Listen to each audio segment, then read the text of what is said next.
사랑하는 성도 여러분, 평안하셨습니까? 4월 27일 월요일입니다. 함께 찬송가 382장 찬양하심으로 오늘의 말씀 시작하겠습니다.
아멘. 이 시간 함께 나눌 말씀은 시편 105편 23절에서 45절입니다. 이에 이스라엘이 애굽에 들어가며 야곱의 함의 땅에 나그네가 되었도다. 여호와께서 자기의 백성을 크게 번성하게 하사 그의 대적들보다 강하게 하셨으며 또 대적들의 마음이 변하게 하여 그의 백성을 미워하게 하시며 그의 종들에게 교활하게 행하게 하셨도다. 그리하여 그는 그의 종 모세와 그의 택하신 아론을 보내시니 그들이 그들의 백성 중에서 여호와의 표적을 보이고 함의 땅에서 징조들을 행하였도다. 여호와께서 흑암을 보내사 그곳을 어둡게 하셨으나 그들은 그의 말씀을 지키지 아니하였도다. 그들의 물도 변하여 피가 되게 하사 그들의 물고기를 죽이셨도다. 그 땅에 개구리가 많아져서 왕의 궁실에도 있었도다. 여호와께서 말씀하신즉 파대 때가 오며 그들의 온 영토에 이가 생겼도다. 비 대신 우박을 내리시며 그들의 땅에 화염을 내리셨도다. 그들의 포도나무와 무화과나무를 치시며 그들의 지경에 있는 나무를 찍으셨도다. 여호와께서 말씀하신즉 황충과 수많은 메뚜기가 몰려와 그들의 땅에 있는 모든 채소를 먹으며 그들의 밭에 있는 열매를 먹었도다. 또 여호와께서 그들의 기력의 시작인 그 땅의 모든 장자를 치셨도다. 마침내 그들을 인도하여 은금을 가지고 나오게 하시니 그의 지파 중에 비틀거리는 자가 하나도 없었도다. 그들이 떠날 때에 애굽이 기뻐하였으니 그들이 그들을 두려워함이로다. 여호와께서 낮에는 구름을 펴사 덮개를 삼으시고 밤에는 불로 밝히셨으며 그들이 구한즉 메추라기를 가져오시고 또 하늘의 양식으로 그들을 만족하게 하셨도다. 반석을 여신즉 물이 흘러나와 마른 땅에 강같이 흘렀으니 이는 그의 거룩한 말씀과 그의 종 아브라함을 기억하셨음이로다. 그의 백성이 즐겁게 나오게 하시며 그의 택한 자는 노래하며 나오게 하시고 여러 나라의 땅을 그들에게 주시며 민족들이 수고한 것을 소유로 가지게 하셨으니 이는 그들이 그의 율례를 지키고 그의 율법을 따르게 하려 하심이로다. 할렐루야. 아멘. 시편 105편의 전체적인 주제는 언약을 신실하게 이루시는 하나님이라 할 수 있습니다. 하나님께서 이스라엘이라는 민족을 역사 가운데 드러내신 것은 모세를 통해서였지만 실제 언약은 아브라함의 시대까지 거슬러 올라가야 합니다. 갈대아 우르에서 거주했던 아브라함에게 너는 너의 친척 본토 아비집을 떠나 내가 내게 분부할 땅으로 가라는 말씀을 따라 아브라함은 집과 고향을 나섰고 가나안 땅에 정착하였습니다. 그것이 창세기 12장에서 소개한 내용입니다. 그리고 하나님께서는 창세기 15장에서 아브라함에게 밤 하늘의 수많은 별들을 보여주시면서 약속해 주셨습니다. 창세기 15장 5절에 보시면 그를 이끌고 밖으로 나가 이르시되 하늘을 우러러 무별을 셀 수 있나 보라. 또 그에게 이르시되 내 자손이 이와 같으리라. 그러자 6절에 아브라함이 여호와를 믿으니 여호와께서 이를 그의 의로 여기시고라 했습니다. 그 말씀을 시편 기자는 앞서 시편 105편 9절에서 소개한 것입니다. 아브라함과 맺은 언약이고 이어서 이삭에게 하신 맹세, 그리고 야곱과 요셉에게 이르기까지 그 약속은 결코 잊혀지지 않았습니다. 요셉은 결국 애굽의 총리가 되어 이스라엘의 수가 크게 번성하는 장을 마련하게 되었는데요. 이 시점에서 성경은 분명하게 말합니다. 요셉이 아닌 하나님의 신실하신 역사라고 강조합니다. 시편 105편 19절에 보시면 곧 여호와의 말씀이 응할 때까지라 그의 말씀이 그를 단련하였도다 했습니다. 하나님께서 일찍이 아브라함에게 하신 말씀과 또한 요셉에게 꿈을 통해 말씀하신 것을 이루실 때까지 요셉을 고난 가운데 단련하셨고 때가 되어 요셉이 30세에 애굽의 총리가 되어 풍년을 7년간 보낸 후 흉년이 들었을 때에 야곱의 식구들이 지독한 가뭄과 기근을 피해 애굽의 고센 땅에 거주하게 되면서 번성케 하셨습니다. 그리고 오늘 본문의 말씀에 출애굽하는 과정과 그 광야의 삶을 보내는 과정에서 드러난 하나님의 신실한 역사를 노래하게 된 것입니다. 이 시의 저자를 우리가 표면적으로 알 수는 없지만 시편 105편의 1절부터 15절까지의 말씀은 역대상 16장에서 다윗이 하나님의 궤가 다윗성에 들어오는 그날에 여호와께 감사하게 한 찬송이 그대로 담겨져 있는 것을 볼 때 다윗은 하나님의 약속인 증표인 언약궤가 다윗성에 들어오는 것을 보면서 이제 하나님의 신실한 다스림 안에 자신이 있다는 사실로 기뻐했고 감사가 넘쳤음을 알게 됩니다. 특별히 오늘 말씀을 통해 드러난 하나님의 역사가 어떻게 드러났는가 볼 수 있는데요. 본문 말씀 25절에 보면 여호와께서 또 그 대적들의 마음이 변하게 하여 그의 백성을 미워하게 하시며 그의 종들에게 교활하게 행하게 하셨도다 했는데요. 이는 그들이 이제 애굽 땅의 사람들에게 미움을 받고 경계가 될 정도로 그들의 수가 많아졌음을 보여줍니다. 애굽 사람들은 더더욱 교활하게 그들의 노동력을 착취했고 애굽 사람들과는 차별하게 그들을 대하면서 고통을 더 무겁게 만들어버린 것입니다. 그런데 그런 일들이 애굽 사람들이 악한 것도 있겠지만 하나님께서 그렇게 그 상황을 이끌어 가신 것을 보여줍니다. 이유는 분명하지요. 교활한 대적들이 더더욱 가혹하게 이스라엘 백성들을 짓누를 때 그들이 고통 중에 더 간절히 하나님을 찾았고 부르짖게 되었기 때문입니다. 그런 과정에서 이스라엘 백성들은 오랫동안 잊혀졌던 자기들의 정체성을 하나님 앞에서 새롭게 발견하게 된 것입니다. 그러면서 그들은 더더욱 하나님을 찬양하게 되었는데요. 이 시간 우리는 그들에게 행하신 하나님의 놀라운 역사를 두 가지 측면에서 살펴보면서 우리 안에서도 그렇게 역사해 주실, 역사하시는 하나님을 경험하면서 하나님을 새롭게 찬양하면서 오늘의 삶을 살아내었으면 좋겠습니다. 첫째로 성도 여러분, 이스라엘 백성들은 하나님의 놀라운 구원의 역사를 경험하면서 하나님을 찬양했습니다. 그들이 고통 중에 부르짖었을 때 하나님께서는 모세와 아론을 보내셔서 놀랍게 구원하셨습니다. 시편 105편 7절에 보시면 시인은 모세와 아론을 통해 하나님께서 이스라엘 백성 중에 여호와의 표적을 보이고 함의 땅에서 징조를 행하셨다 했습니다. 여기서 표적은 그저 기적적인 사건만을 말하는 것이 아닙니다. 그 기적적인 사건이 가리키는 대상이 바로 하나님이라는 것을 강조해 준 것입니다. 하나님께서는 흑암을 보내셨으나 애굽의 고센을 밝게 두셨습니다.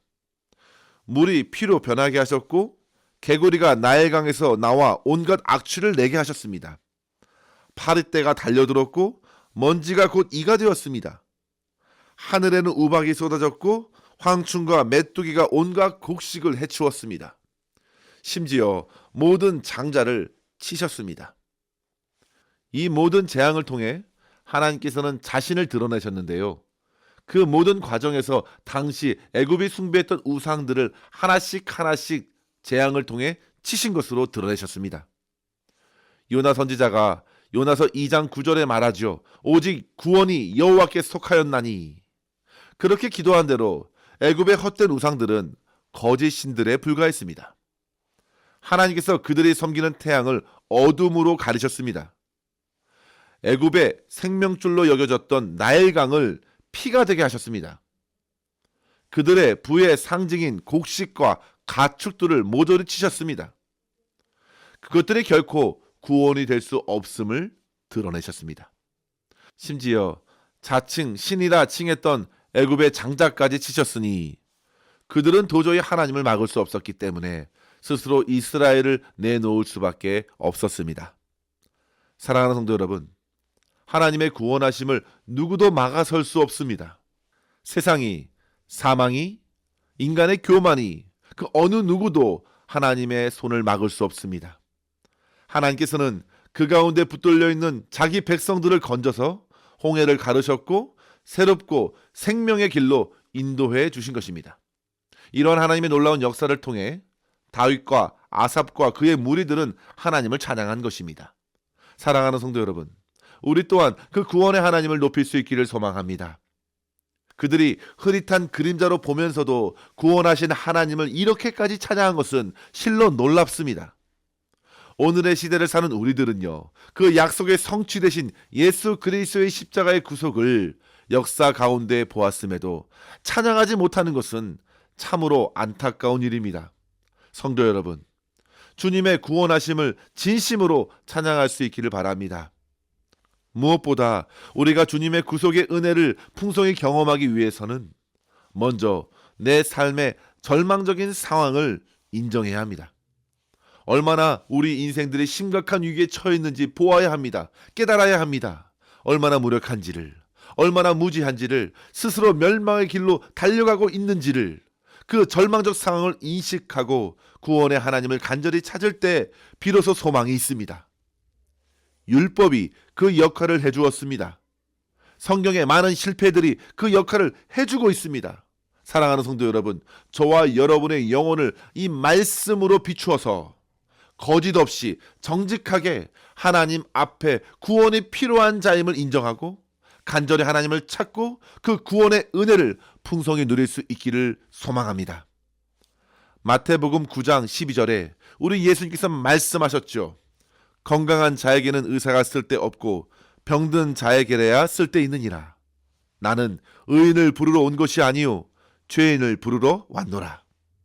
즉 온갖 질병과 고통으로 허덕이는 소망 없는 그들에게 주님께서는 참된 구원의 빛을, 치료의 역사를 행하셨습니다. 따라서 우리는 철저히 주님 앞에서 파산한 자로서 오직 주님의 도우심, 주님의 구원하심을 간절히 구하면서 십자가에서 쏟아부어 주시는 풍성한 구원의 능력과 은혜를 받아 누리면서 하나님을 찬양하는 삶으로 승리할 수 있기를 주의 이름으로 간절히 축원합니다. 둘째로 성도 여러분, 이스라엘 백성들은 광야를 지날 때 돌보시는 하나님의 사랑과 은혜를 풍성히 경험하며 찬양했습니다. 39절 이하에 보시면 하나님께서는 낮에는 구름을 펴사 덮개를 삼으시고 밤에는 불로 밝히셨으며 했습니다. 정말 우리 주님께서는 때에 맞게 보호하셨고 때에 맞게 인도해 주셨습니다.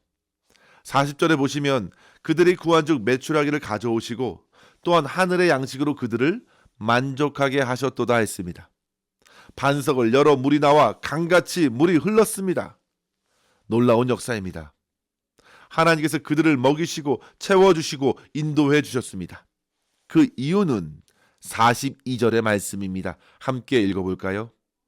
이는 그의 거룩한 말씀과 그의 종 아브라함을 기억하셨음이로다. 성도 여러분, 하나님께서 주신 모든 말씀을 하나님께서 기억하십니다. 우리는 자주 잊고 살지요. 쉽게 흘려보냅니다. 하지만 주님께서 모두 기억하시고 그 모든 약속을 신실하게 이루어 가심을 깨닫게 될 때 우리는 비로소 진심으로 하나님을 찬양하는 것입니다. 하나님께서 인도하셨다. 하나님께서 보호하셨다. 하나님께서 오늘도 그렇고 이제 앞으로도 인도해 주심을 믿을 수 있기에 하나님의 백성들은 오직 하나님을 향한 기대와 소망을 갖고 이루시고 행하실 하나님을 찬양하는 삶으로 살아가는 것입니다. 그리고 아울러 그 하나님을 기대하는 자로서 그의 성도들은 마땅히 허락하신 그의 말씀, 그의 율례, 율법을 즐거이 따르며 사는 것이 얼마나 복된 일인가 경험하면서 주님의 길을 걷는 것입니다. 그러한 성도들의 삶에는 늘 찬양과 기쁨의 고백이 끊이지 않게 됩니다. 사랑하는 성도 여러분, 시편 105편은 그렇게 할렐루야로 맞춰지고 있습니다. 저와 여러분의 삶에도 날마다 그렇게 할렐루야로 시작하여 할렐루야로 마치는 신령한 복으로 승리하는 삶 살아낼 수 있기를 주의 이름으로 간절히 축원합니다. 기도하겠습니다. 하나님 아버지 감사합니다. 세상의 헛된 우상에 묶여있던 저희들을 주께서 불쌍히 여기사 놀라운 능력으로 십자가의 사랑과 은혜로 구원하여 주시고 그 구원의 기쁨으로 오늘을 시작하게 하시니 감사합니다. 아버지 하나님, 날마다 우리의 모든 쓸 것을 공급해 주시는 신실하신 하나님만을 바라보며 의지하게 하여 주시옵소서. 낮에는 구름으로 밤에는 불기둥으로 인도하여 주시고 하늘의 신령한 양식을 풍성히 내려주시며 반석에서 물을 내어 참된 생명으로 오늘을 살아내면서 하나님께 늘 감사하게 하여 주시고 하나님께 모든 영광과 찬송을 올려드리는 삶 되게 하여 주시옵소서. 우리의 삶을 통하여 오늘도 하나님의 사랑과 구원의 은혜가 풍성히 퍼져나가게 하여 주시고 주님을 여전히 모르고 방황하는 많은 사람들에게 선한 영향력을 끼칠 수 있는 축복의 통로로 승리케 하여 주시옵소서. 우리의 모든 삶을 온전히 주님의 손에 의탁하옵고 감사드리며 예수님의 이름으로 간절히 기도하옵나이다. 아멘. 사랑하는 성도 여러분, 오늘도 주님과 함께 승리하시기를 바랍니다. 감사합니다.